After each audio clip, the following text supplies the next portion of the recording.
Top 10 places to visit in West Africa. The countries of Mali, Niger, Senegal, Ghana, Cameroon, and Gabon are home to some of the most popular tourist attractions in West Africa. West Africa is well known for its extensive history and varied cultural traditions.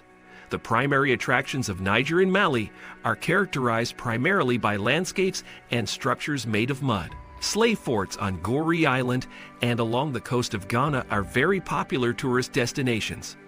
National parks in West Africa, such as Loango and the Saloum, provide extraordinary opportunities to see wild animals in their natural habitats. Mount Cameroon's highest point can be reached by hiking to the summit of the mountain. Before we start countdown, don't forget to subscribe to this channel.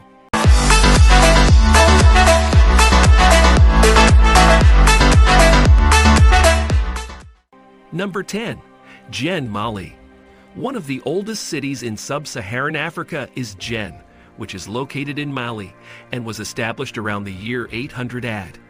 Djenné, which was established on an island in the delta of the Niger River, served as a natural hub for merchants who transported their wares between the Sahara Desert and the woods of Guinea.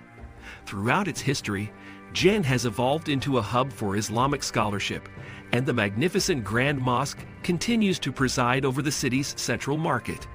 The city of Djenné can be found a couple of 100 miles downriver from Timbuktu. It is highly recommended that you center at least some of your vacation on the Monday market in Djenné, which is widely considered to be one of the liveliest and most interesting markets in all of Africa. The conclusion of the rainy season, around August or September, is when Djenné transforms into an island.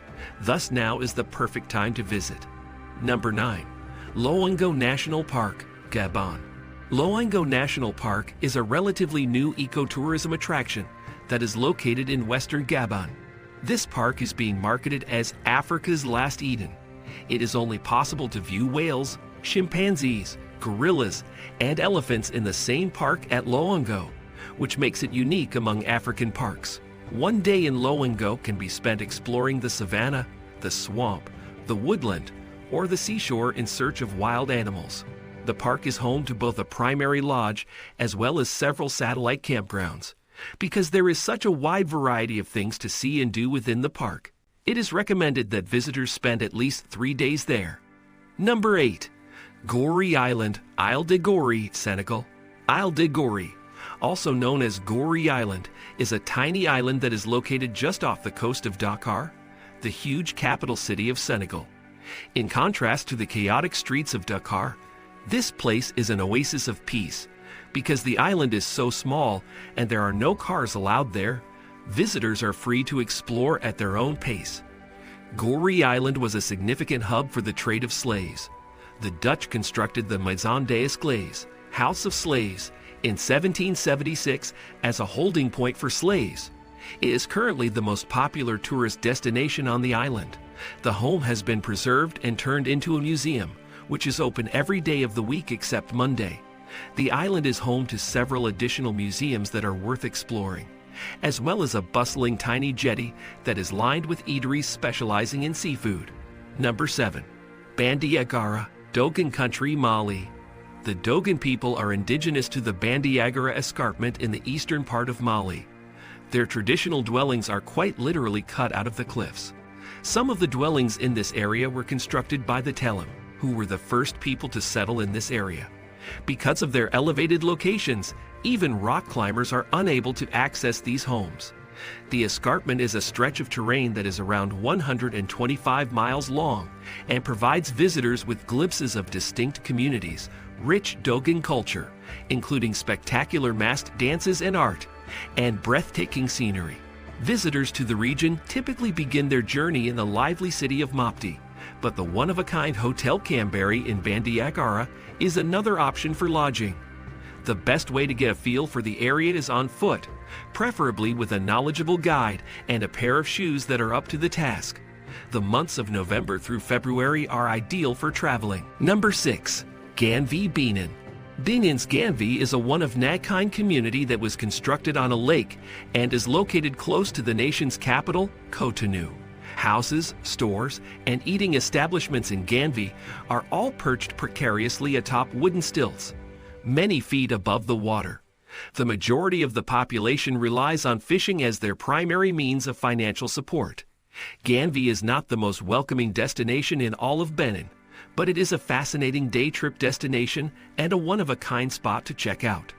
To travel to Ganvié from Abomey-Calavi, take a taxi to the edge of the lagoon, and then from there, a pirogue will carry you the rest of the way. Spend the day observing how people go about their daily lives on boats, such as going to school or shopping. There are a few inexpensive hotels in Ganvié, but most visitors only take a day excursion from Cotonou. These hotels are also built on stilts and are constructed of bamboo. Number 5. Timbuktu, Mali. During the Middle Ages, the city of Timbuktu in Mali was known for being a hub of commerce and study. It is still an important destination for salt caravans that travel from Djenné in the winter, and some of the buildings that date back to the city's glory have survived. Although it is challenging to get there, the travel to Timbuktu is an exciting part of the experience. The Niger River is the most usual route to use when traveling to Timbuktu, which is somewhat surprising given that it is a desert town.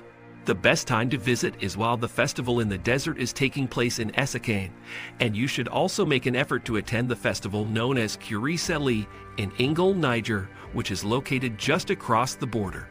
Number 4. Coastal forts in Ghana. The Atlantic coast of Ghana is dotted with historic forts and castles that were constructed by a variety of European nations in the 17th century. In the beginning, the forts were utilized to store products that were destined for export, such as gold, ivory, and spices. In later years, the need for slaves caused several forts to be converted into dungeons. The European countries fought among themselves for control over the forts, and during the subsequent few centuries, the forts changed hands several times. St. George's Castle in Elmina and Cape Coast Castle and Museum are two forts that should not be skipped if you are in the area. The castle served as the administrative center for the British colony for close to 2 centuries while it was in use. Even some of the forts have been converted into guest houses, which offer the most fundamental forms of lodging. Number 3. Sine Saloum Delta, Senegal. Senegal's Sine Saloum Delta can be found in the country's southwestern corner. A significant number of mangrove swamps, lagoons, islands, and rivers may be found in this region. Taking a boat ride up one of these rivers to look for flamingos and pelicans while taking in the picturesque fishing villages along the way is a highlight for tourists who come to this part of the world. It is possible to take pleasure in the presence of monkeys, as well as sandy beaches, baobab trees, and other jungle species. There are some fantastic hotels to choose from in Palmarin. Explore the opulent Royal Lodge, as well as the Lodge des Collines de Niassam, which features a baobab treehouse as one of its accommodations. You can also stay at an eco-lodge called Cure Bambao, which is located farther into the mangroves and is run by several of the local villages. Number 2. Mount Cameroon, which is located in Cameroon. On the mountain, there are various hiking trails. The Guinness Trail is the one that has been around the longest and has the most elevation gain. It was named after an annual marathon event that Guinness Beer used to sponsor. On this 2 to 3 day hike, the use of porters and guides is required.